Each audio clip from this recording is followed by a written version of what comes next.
I swear that music has been playing in my brain for days now. So your boy has recently gotten some access to a couple of brand new spanking shinies. So this happened all within 1 month because I was trying to figure out the groove of basically breeding.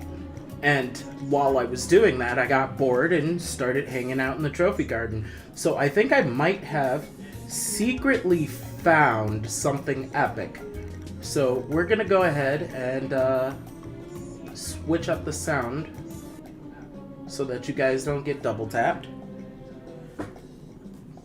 And I'm gonna just set up a projector so I can see what the heck I'm doing, because I'm a blind boy. And while I'm doing that, hello, how are you all? You're all looking lovely. It is a wonderful day. We are almost at the good old Christmas.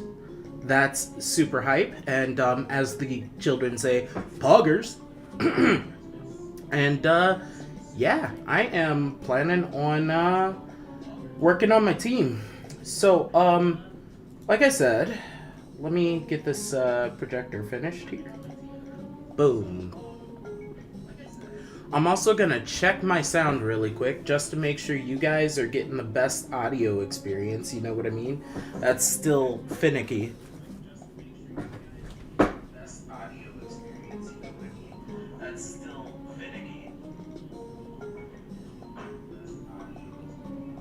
You know what? I think that's good. JIC, I'm legit switching to this audio track, and this might do it. Let's see. Audio track, and this might do it. Let's see. Does that sound better, guys?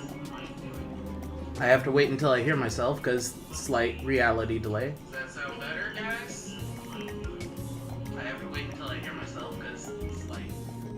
Okay, so, looks like we're 5 seconds off, which is not bad. Not bad at all. That's such a good setup. So, I mentioned shinies. So, I'm going to go ahead and show you guys. Firsties, let's talk about hatching Pokemon. Because, that is going to be the method by which you create weapons of mass destruction. Most normally, you're going to be utilizing a Ditto. That's because Ditto, as we all know, can mate with virtually anything. Here's some details I'm going to lay out that a lot of common Pokemon players oftentimes kind of brush over and don't realize they don't know. Most times they do if they're competitive, but if they're not competitive, this is for you. So, here's the breakdown. Whenever you go to breed, what you generally are doing is you are trying to use something called a judge system to achieve stats that look more or less like this, where you have 5 instances or more of best. There are 6 stats every Pokemon has. Those 6 stats are super necessary for getting the optimum performance out of any one Pokemon when building a team. If you are to play the game fairly without generating any Pokemon or doing any glitching, then the reality is that you're going to need to start by breeding. So there are multiple groups that Pokemon often belong in. We call these egg groups. You can look them up online to find out what kind of egg groups you're looking for. Today, I have already gotten to the point where I can produce 5-star Eevees easily, which explains the Jolteon. I also have a Vaporeon, who is currently father of the children of the eggs I'm hatching. I'm currently working on hatching Flaffy. Here's the reason why. Eevee belongs to the field group. The field group is one of the most common types of groups out there. And it has a bridge in almost every other group, because you can, like you have types, have groups, multiple groups. So, what ends up happening here is, and this is the cool part, IMO, just saying, this is where I love it. I picked the Pokemon Mareep. Or, in this case, I started with a Flaffy. Flaffy is basically going to be this Pokemon that, let me go ahead and, boost my thingy up here. Is going to be this Pokemon that is part of multiple groups, like I mentioned. So, here's the thing. These multiple groups, let me make sure I take care of my audio over on this side, because it's really loud. And I cannot think. There we go.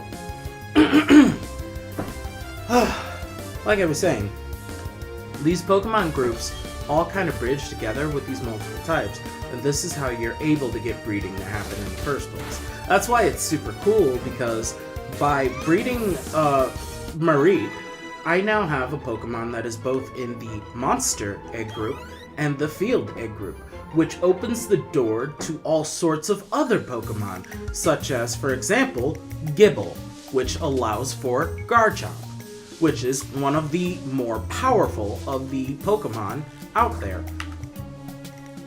So, the idea is that you want to study the egg group you're targeting always, and you want to plan to hatch eggs for that Pokemon. So you always want to have an optimized Pokemon in every single egg group to make your day. So if you're able to do that, then what ends up happening is that you have access to every Pokemon having perfect IVs.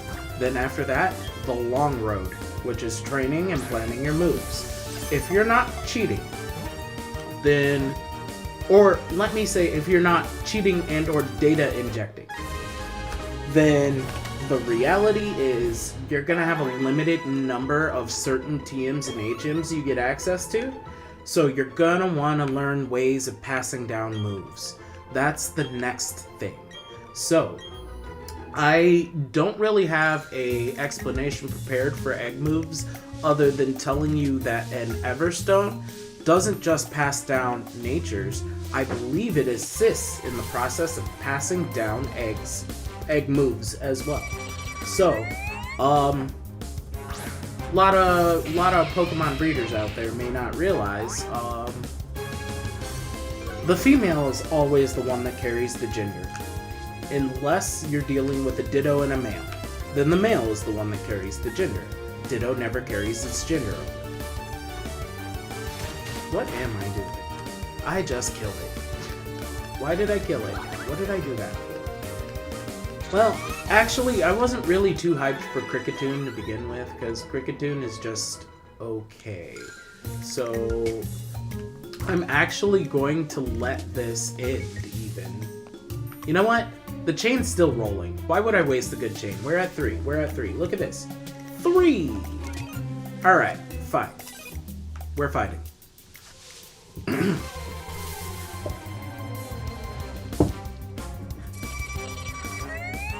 Okie dokie.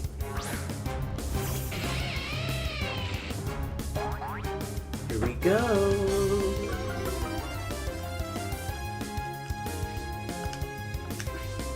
So, I've been playing for a little bit, and I have a fun story to share in regards to that. Working on my breeding, I kind of got bored and ended up here in the backlot. And I've gotten addicted to using this patch of grass for chain building, because chain building is how you effectively find yourself a shiny Pokemon. So, what happened was, just on a whim, I decided I was going to go and build up a chain. And here I am building up this chain, and all of a sudden, out pops the most ridiculous thing.